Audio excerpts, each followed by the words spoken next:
Adam Noble-Forcey here for FightTalk.net. I'm joined with the Black Panther, Luther Clay, and his new trainer, Keith Marner. How are you, mate? Yeah, not too bad, thank you. Brilliant. Well, we're in the beautiful Admiral Pub, which is one of your sponsors, I believe. Yes, yeah. Admiral Cunningham and Bracknell. So the reason we're here, you were training with Sean Cruel at Fight Factory in Manchester. You've been fighting a lot in Eastern Europe and things like that, and then you sort of got your chance on sort of mainstream on the World Boxing Super Series undercard. We did an article on FightTalk.net about it.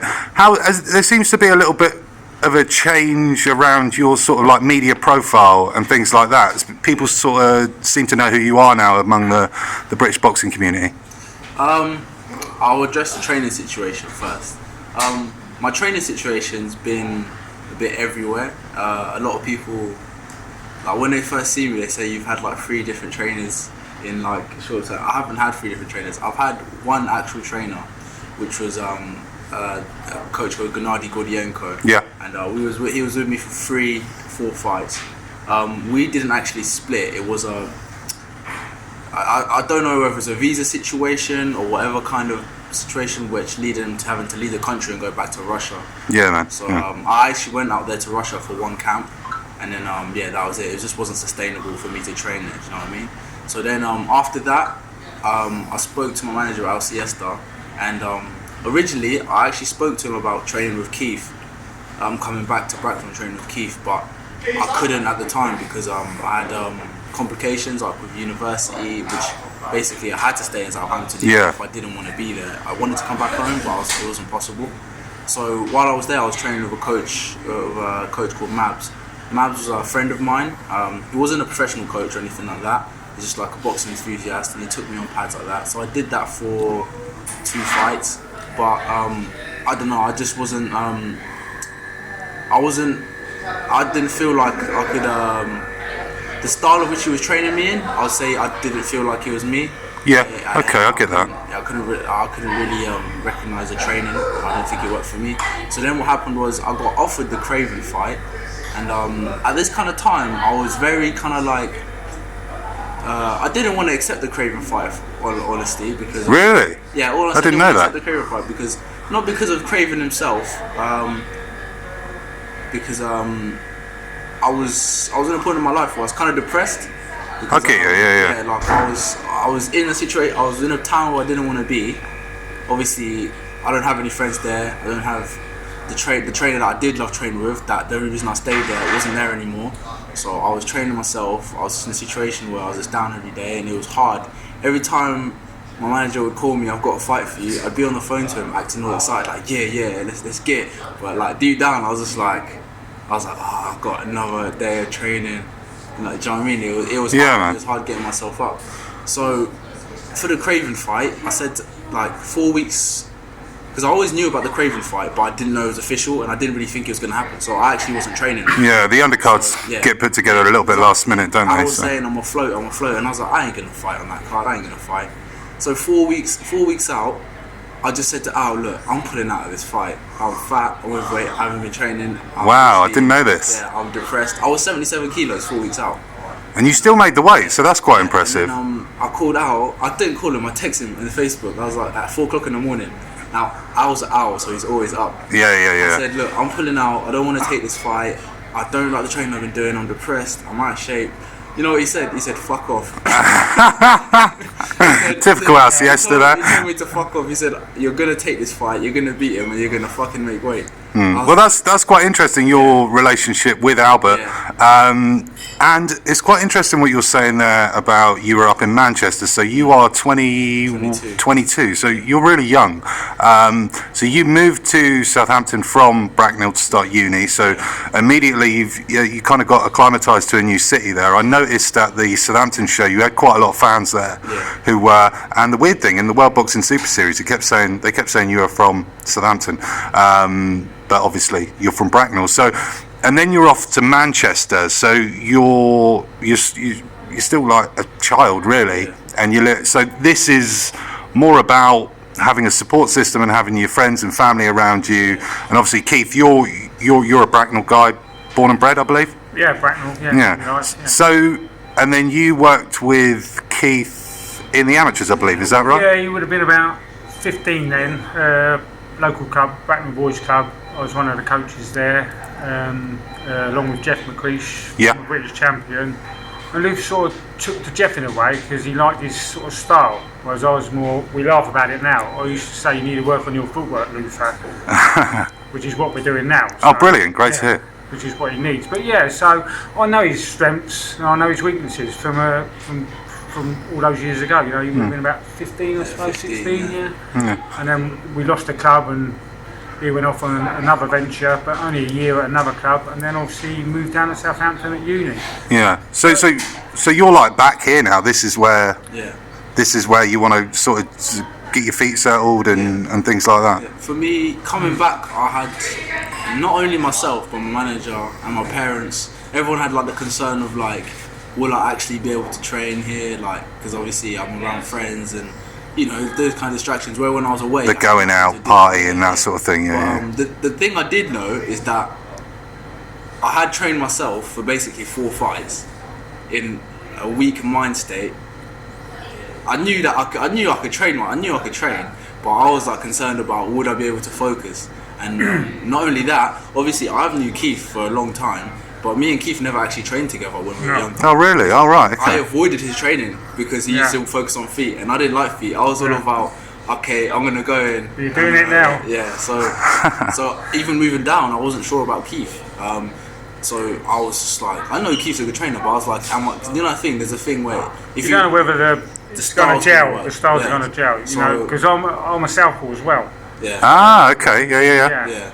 But so you think, you know, what can I bring for Luther? Yeah. But like I say, I know his strengths and that, and also when I was younger, when I boxed, I was pretty similar to Luther in a way. Front foot, go in there, you know, probably first 12 bouts, that's all I knew, was just to go forward. It wasn't until I went in the ABAs and probably got sort of schooled that I decided to change my style, and that's a bit like Luther now.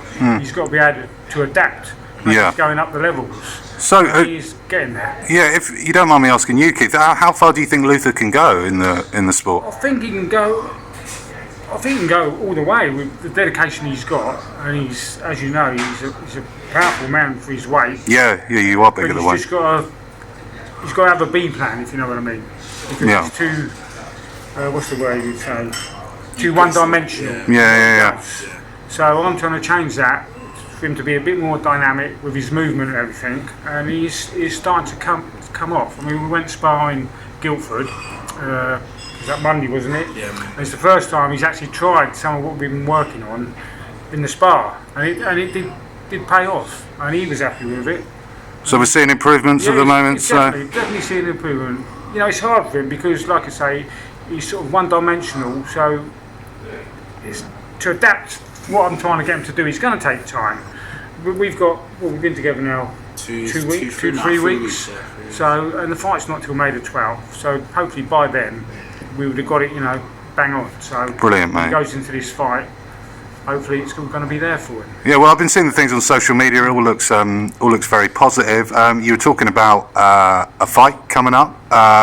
So you're training. You haven't got. You've kind of got a date, but we're kind of working out opponents and things like that. We've sort of got an opponent really, but it's whether it's going to be, you know, a 6, 8 or 10 round fight really. That's what, you know, we don't know. What would you want to do in your next fight, Luther? What would you in a perfect world? Who would you want? I mean, right now, because I have basically I'm not allowed to discuss the actual opponent, but I have the perfect opponent for me, and it's a good opponent. It's another 50-50, maybe I'm even the downside in this one. So it's another tough fight. It's scheduled for a 10-rounder. Okay, brilliant.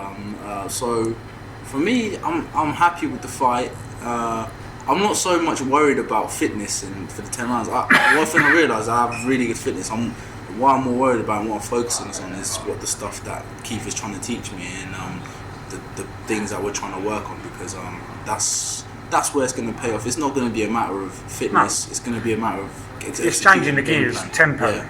Being able to get out first gear and move up to 2-3 gears. Which is what I said in the spar we had Monday, which is what he done. So he's proved to himself he can do it. But over 10 rounds is a different ball game.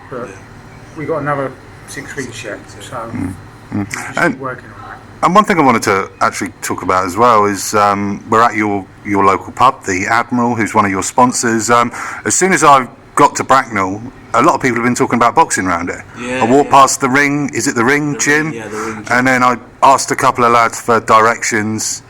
We started talking about boxing because my phone rang and I started talking to someone about a fight. So there seems to be, and obviously you're from here, you're a former Southern Area champion. There's a few other fighters that come from this area. Are you looking to maybe sort of build something in your hometown in terms of getting some good fights here? I'm really, first of all, I'm trying to surpass what Keith and Jeff did. But they had a really good following, I think, because they. Well, that's what we were local boys. They had local boys where I am local in a way, but then I'm not because like I've fought everywhere else. Yeah. I've basically just been an away fighter for this whole, which is kind of like different. Most of the time you want to fight at home, so I haven't really had the chance to build up a fan base. I do sell okay tickets, 80 to 100, but that's like I'm friends with the people because it's a small town. Yeah. So I'm still friends with people I go to school with, but I haven't like reached out to like people that I didn't know growing up. Do you know what I mean? You've been quite isolated when you've been down there. So I'd agree with that. Yeah, that's a good point. So like it's hard to get a following when you're away down there on your own. Exactly. So that even being at home, I think it is a boxing town. It's a fight town. There's you got a lot of people love their boxing. A lot of people love other means of fighting. But it's a very kind of like that kind of town. And this pub is I'll say quite legendary for hosting some boxing But fights. they're hoping and stuff. to stream the fight if they can in here. So that's what I'm hoping. Oh, to do. cool. yeah. I think it is a good place to start because everyone comes down here watching the boxing, and with them sponsoring me and being kind of like a centre of the fan base, and I think we can branch out from there, and then hopefully we can throw some shows or get some local shows here in Bracknell or surrounding areas. Do you know what I mean? And build from there really. So you've had to learn how to box quickly, and you've had to learn about the business side of things as well very quickly. And I suppose you've picked that up, fighting in sort of not the most fashionable boxing cities in the world. It's sort of done you the world of good because a lot of young fighters are fighting. Well, he's done, like you say, he's done it the hard way because a lot of these up and comings got a good track record. They get hand-picked opponents for 10, maybe 20 fights. Well, he's had to go in other people's backyards in different countries and prove himself, and he's done that. So, hopefully, after this fight, it'll pick up again, and then we get a little bit more recognition. And we can get him some bouts on the British shows. Yeah, definitely. That's what he needs, really. Yeah. To get out there in the public. Yeah, definitely. He had that exposure on the Groves bout, which was great, but he needs more of that. Yeah, definitely. I couldn't agree more. Well, talking of that subject, your manager, Al Siesta, who's sort of taken you on this kind of strange journey at the beginning of your professional boxing career. I know, obviously, I live in the same town as Albert, so I know firsthand that he's arranging some very exciting shows in the UK and Europe. Talk to me about that relationship with Al Siesta. I noticed this is kind of like almost a father-son type relationship you guys have. Yeah. He's been sort of credited for some of the management work he's done with sort of Maris Bradis and Dmitry Chudinov recently. Talk to me a little bit about that relationship. Yeah. So I mean, the relationship between me and Al is really strange. Obviously, for me, it's like my uncle. Do you know what I mean? It's weird. It's like my uncle because it's like first of all, when he found me, obviously Gennady found me and brought me to Albert, and Gennady is like a no nonsense. He's like a very angry. He's like a happy, angry Russian guy. He's like, just there smoking a cigarette, and like he'll never tell you do something good, and he wouldn't have brought me to Albert in the first place if he didn't see something. So like brought me to Albert, and then Albert didn't even like question me or anything. I met Albert once, and he was like, look, I think it was like November 2016, and he was like, Gennady said you're good, you're gonna fight in February.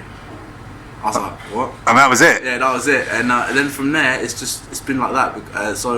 And then obviously as he's seen me fight and go sparring, he's like, I would say he believes in me more than I do, and it's scary sometimes because like he would be talking about like he'll show me boxes, and he'll be like, we'd be on Box Rec or whatever. I'm always around his house. He'll be showing me this guy, and he'd be like, yeah, you can take him out, and I'm just like. Well, saying that, I've heard some stories about you going to fight some very big names, or spar some very big names, and you coming out on top quite a lot. Yeah, I mean, the only big name I would say I have sparred is probably Josh Kelly from Matchroom, and I would say before that sparring session, I was nervous as fuck. Obviously, sorry for that. I was really. That's alright, mate. Obviously, I've seen. Obviously, everyone knows Josh Kelly, and I've seen him, on Matchroom, on Sky Sports, doing these ridiculous Roy Jones-esque kind of things to prospects, some of them undefeated prospects, And I was thinking, okay, and you want me to go spar him? Okay, 8 rounds? Oh, okay. And the thing is with me, even if I'm scared, I will never be like no, because for me, I'll be like to myself. Like, you scared? That fear seems to have maybe a positive effect on you, because you're talking about the Danny Craven fight. I personally think that's your best performance I've seen. Keith would agree with me on that. And you were saying you were a little bit nervous before that fight, and then we spoke about when you got to the weigh-in, and then you sort of fear turned into anger.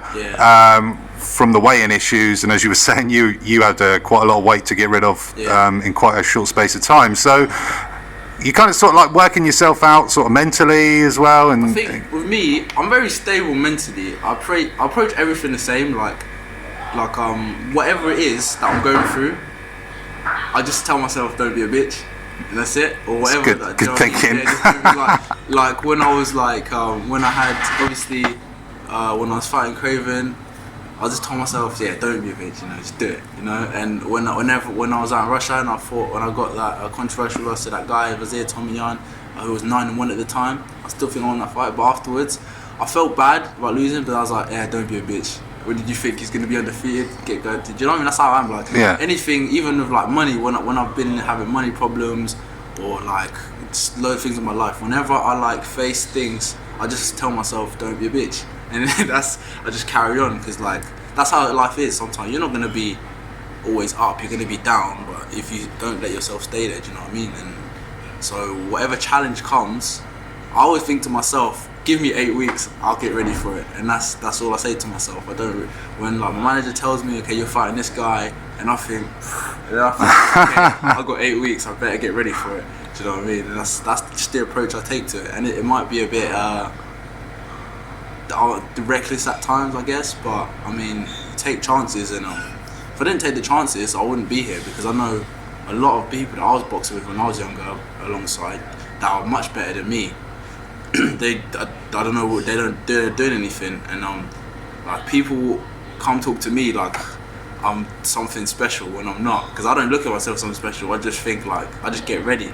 I just think getting ready, and that's all you can do. That's a good mindset. I think that's good. Can you relate to that, Keith? What do you think about sort of like the mental mindset of a fighter? Obviously, you being a fighter yourself. He's quite a reserved fella, really. He's not, he's not loud and brash. He's quite grounded. His feet is on the ground. He knows where he wants to go, which is the main thing, and he's got the determination and the drive to get there. So hopefully, I'm going to help him push him that way. I'm not silly. We've got a fight-to-fight basis here.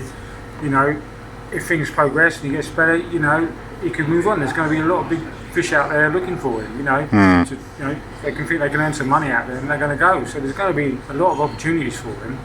I think I can probably take him maybe to the British level, and then obviously, I'm being honest, he probably will move on. Yeah. Well, I suppose to a bigger setup, a bigger team. I don't know.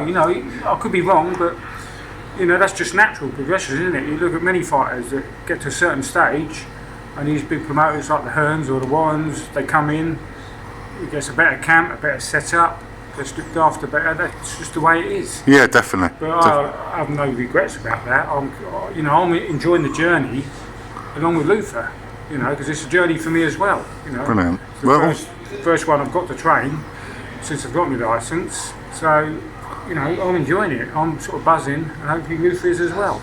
Brilliant. And if we do split, it'll be on good terms. He's not a fool and I'm not a fool, so at the moment we're enjoying it, haven't we? Yeah. Very, very healthy, straightforward thinking, yeah. which is good. Exactly, I think, yeah. it doesn't happen enough in boxing. Yeah. There's a lot of Exactly. egos flying around and stuff, and I've noticed Yeah, that he's definitely not got that. from meeting both of you, there's sort of not too much of that going on, which is good. So, brilliant. I suppose anything you want to end on? We've covered pretty much everything. Hoping to get a fight soon. Get the information out there. I'd like to just make a quick shout out to my promoters, obviously the Admiral Cunningham pub in Bracknell, and please say Craig's home, please name for me. Bewley Homes. Bewley Homes. Bewley Homes. And Great Bewley club. Group. Do you know what I mean? I can't say it. I see it written down. I'll just be looking at it like. So yeah, shout out to Admiral Cunningham pub and Bewley Homes for supporting me. Obviously they've been providing me with the means for me to like pay for like strength conditioning and stuff like that, The and training, nutrition and facilitating that. Yeah, so just make my life a lot easier than worrying about running around about that. And yeah, shout out Bracknell ID12, my manager Al Siesta, and yeah, fighttalk.net. Thanks for having me. Brilliant. Cheers, guys. Cheers, Luther. Cheers, Keith. We'll catch up soon.